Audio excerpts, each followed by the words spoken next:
Hello guys, welcome to my channel mister missus Tulip. আশা করছি তোমরা সবাই খুব ভালো আছো, আমিও খুব ভালো আছি। তো আমরা আজকে চলে গিয়েছিলাম রাজবল্লভী মাতার মন্দিরে, যেটা অবস্থিত রাজবলহাটে। এই মন্দিরটি অবস্থিত হুগলি জেলার রাজবলহাটে। রাজবল্লভী মাতা প্রায় 750 থেকে 800 বছরের পুরনো একটি জাগ্রত শ্বেতকালী বা শ্বেতবর্ণা দেবী। ভুরসুটের রাজা সদানন্দ রায় স্বপ্নাদেশে মায়ের এই মৃন্ময়ী রূপ প্রতিষ্ঠা করেন।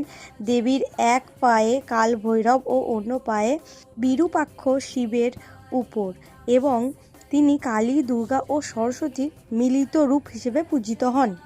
এবং ভুরসুটের রাজা সদানন্দ রায় রাজবল্লভী মাতা প্রতিষ্ঠা করেছিলেন বলে জনশ্রুতি রয়েছে। এই স্থানের নাম পরবর্তীকালে পরিবর্তন হয়ে রাজবলহাট নামে পরিচিত হয়েছে। মন্দিরটি অবস্থিত হুগলি জেলার শ্রীরামপুর মহকুমার জাঙ্গিপাড়া ব্লকের রাজবলহাটে। তোমরা চাইলে একবার ঘুরে আসতে পারো। আর ভিডিওটা ভালো লাগলে সাবস্ক্রাইব করো গাইস। বাই।